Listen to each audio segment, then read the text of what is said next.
Maliban sa napakagandang siwal na pinagmamalaki ng barangay na ito, ay bukas na ang karsada na mag-uugnay sa kabilang barangay. Abay, tourist attraction din ito sa mga lakwatsero at lakwatsera dahil passable na rin ito sa mga malalaking sasakyan.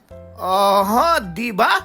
Napakaganda! Sa parting taas ng barangay ito, idinaan ang kalsada. Kaya't kitang-kita mo ang kagandahan ng barangay na ito.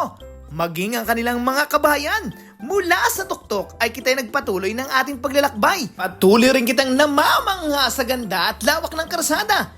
Hindi pa man gaanong tapos pero alam mong napakalaking tulong ito sa mga karating barangay tulad ng barangay ng Bakawan at Buhay na Tubig. At dahil din sa lawak at ganda ng karsadang ito'y mapapadali ang pagtransport ng kanilang mga kabuhayan papuntang sa lungsod. Dini sa parting ito'y medyo may katarikan pero wag kang mag-alala kasunog dahil napakaganda naman at napakaasol ang karagatang iyong makikita. At sa paglusong, abay inyo rin makikita ang berding-berding kabundukan. O diba? Panigurado tayong maraming bagong madidiskubring magagandang destinasyon sa lugar ng Bakawan at Buhay na Tubig. Ay ano pang inahintay mo? Abay magpagas ka na kahit 20 at gumala ka na rin. Dine! Q!